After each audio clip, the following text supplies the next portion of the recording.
Hello, how are you doing? It is hot here in London.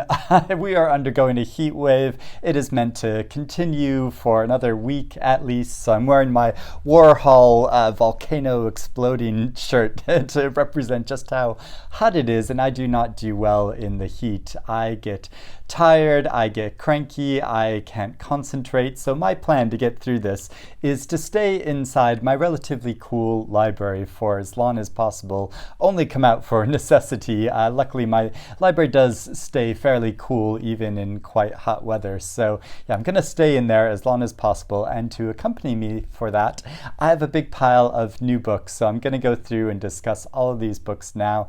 Some of these books publishers have kindly sent me. Others are ones that I've bought myself as a treat. And I just went to America recently and went to some bookshops there. So starting off with a historical novel that I'm very excited about called Joan by Katherine J. Chen. And this is all about a historical fictional recreation of the life of Joan of Arc from her early difficult childhood up into her years in the military and fighting, and how difficult that was obviously for a woman in that time. And this novel gets the seal of approval from Miss Historical Novelist herself, Hilary Mantel, who says that it is as if the author has crept inside a statue and breathed a soul into it, recreating Joan of Arc as a woman of our time. So that is a great endorsement. Next, I have another great sounding historical novel, which is The Bewitching by Jill Dawson. And this is based on true events in war boys in the late 16th century. 5 girls in a village in Cambridgeshire accused a neighbor of being a witch and witchcraft, and the whole town was just beset by this craze about witchcraft. And yeah, I think this is so fascinating. I read a nonfiction book that was set in New England about such a case around a similar time. And yeah, I think the whole hysteria around witches is just so interesting and odd and creepy. And yeah, this is so this focuses on the story of an older woman that sort of gets in her neighbor's business and then pays a penalty for it, as she's unjustly accused of these crimes of witchcraft. And yeah, this has such a beautiful cover as well. And I'll be really keen to read Jill Dawson's new novel, because I was lucky enough to be a judge alongside her on the Costa Book Awards a couple of years ago, and it was so wonderful judging the prize with her. And she had such insightful, interesting things to say about the books that were put forward for the prize. And it's a real shame that the Costa Book Awards is coming to an end. It was announced recently that it was cancelled, and I mean, hopefully they'll find a new sponsor. But anyway, yeah, really looking forward to reading this. Amy and Lan by Sadie Jones. And this is the story of 3 families that are living in the countryside and learning how to live in rural life, but how the parents and the adults have lives that are quite distinct and separate from their children's lives, and how their children sort of keep secrets and things occur in their lives which they don't tell the adults about. And I think that sounds like a really interesting perspective of, this dichotomy between childhood and adulthood, and how there are these kind of realms of experience which don't really overlap with each other too much. That there are things which happen in our childhoods which we always keep inside us, that are just sort of secrets we keep to ourselves, and then there are things which happen in our adulthood which we would never tell children about. And so yeah, that just sounds like a really interesting perspective. Stalking the Atomic City by Markiyan Kamysh. And this sounds so fascinating. It's quite a slender book being put out by Pushkin Press, and it's the story of people that go to occupy Chernobyl like years after the enormous disaster there, and how people find a sort of sense of community in this kind of abandoned place in this abandoned area, which you wouldn't think would be inhabited, but yeah, these people go to create a new sense of community there. Blue Hour by Sarah Schmidt, and this is the story of a woman that leaves her husband and her marriage. In the middle of the night, she takes her child and drives away from their home towards an area called the Blue Mountain, which she has known since her childhood and which she sees as a kind of refuge. And so it's about the drama of that journey. And I read Sarah Schmidt's debut novel, See What I Have Done, which is about a sort of fictional retelling of the case of Lizzie Borden, and that was such a fantastic novel, so I'm so curious to see what her new novel is like. The Trio by Johanna Herdman, and this has such a summary cover, doesn't it? So this is about three individuals that all come from very different backgrounds and are very distinct from each other, but they meet over the course of 2 summers in Stockholm, and it's about their connection and relationship to each other, which has long-lasting consequences throughout their lives. And then many years later, 2 of these individuals come back together, and they're sort of sorting through the past and what occurred and how one of them is no longer there anymore. And so yeah, sounds like such a good story. Another novel which is about a trio of characters and a 3-way relationship is Acts of Service by Lillian Fishman, and this is the story of a woman named Eve who has a girlfriend that is really adoring, but she feels like her youth is draining away from her, and she goes online and meets another couple that she connects with and has a romantic and sexual relationship with. And so this is the story of that relationship, and I've heard really great things about this. I love the cover of this and how this spiral staircase going down into this pool kind of resembles an eye, and I just think that's so good. And yeah, it's had praise from a lot of other authors, including Raven Leilani, who calls it thoughtful and savage, as well as Olivia Sudzik, who says that this is an erotic, cerebral, subversive, and tormenting tale, a reckoning formed in the cracks between certainties like the cooling magma that rises between tectonic plates. And also Edmund White says, a book of exquisite moral refinement and almost intimidating elegance. Next I have a new nonfiction book that sounds very moving, which is called Boy Friends by Michael Pedersen.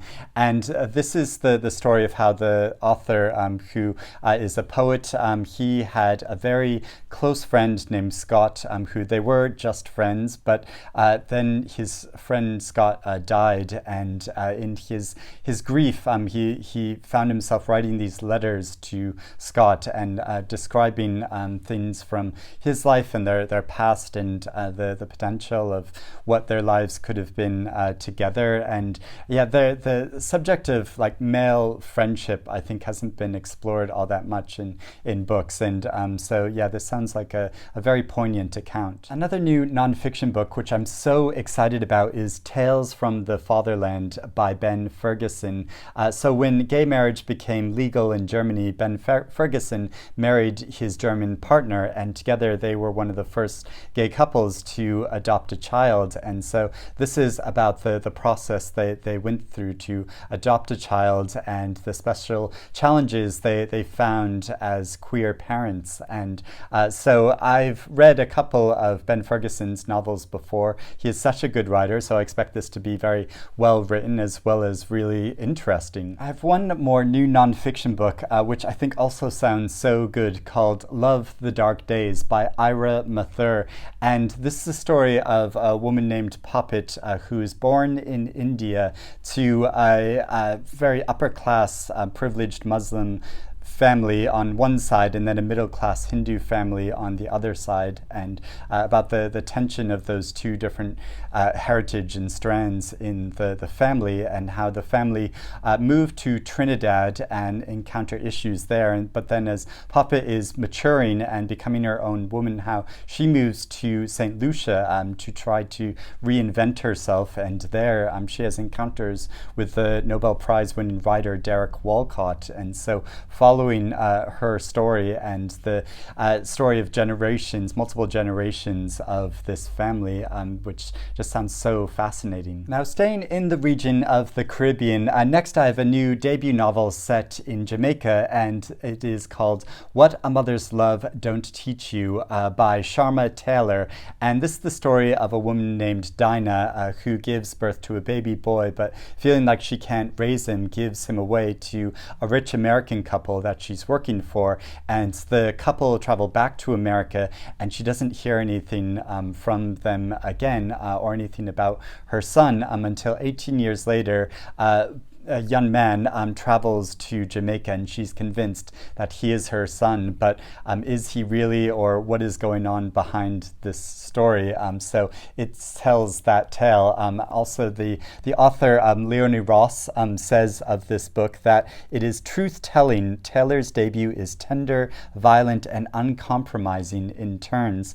And also the author, Sadie Jones, who wrote the great novel How the One-Armed Sister Sweeps Her House, says this pulses with the color and cadence of Jamaican culture in a multi-layered story told with empathy and intelligence. Thrust by Lidia Yuknavitch, and this novel sounds absolutely wild. It's set in a dystopian future and follows an individual that is being hunted and hounded, that is living as a refugee on this deserted, destroyed island city, and how this individual dives into the sea and is able to travel through time to try to rescue lost children.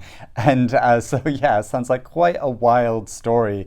And this author is so fascinating. I've only read one other book by her called The Book of Joan, which was equally crazy, just this absolutely imaginative and really strange storytelling. So I think is such a fascinating author, but I've heard that this is her best book yet.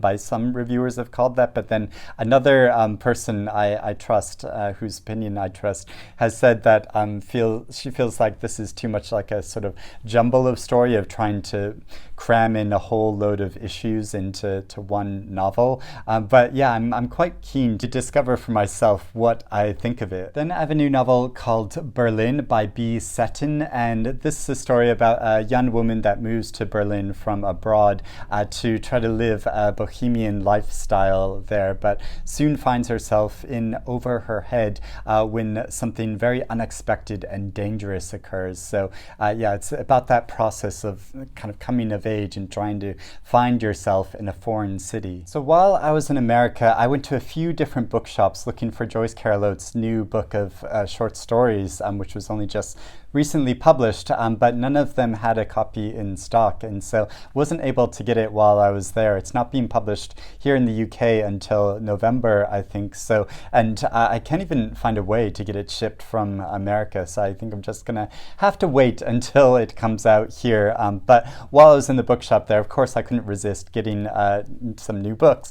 And one book that I'd just seen my friend Christy posting about that she was reading and enjoying is called Fencing with the King by Diana Abu Jabbar, and this is the story of how the King of Jordan is turning 60 years old, and he wants to hold this celebration and wants to entice a friend of his who is a fencing partner of his back from America, who went to live there a while ago with his wife and his daughter, and so he travels to Jordan, and his adult daughter accompanies him and is enticed to do so and wants to find out about her family history and heritage, and so it's about that whole process, which just sounds so fascinating, and that's such a great story, and I love the cover of this. Also, while I was in the bookshop Sherman's in Maine, I saw a new novel which is set in Maine, called The Land of Cockaigne by Jeffrey Lewis, and this was their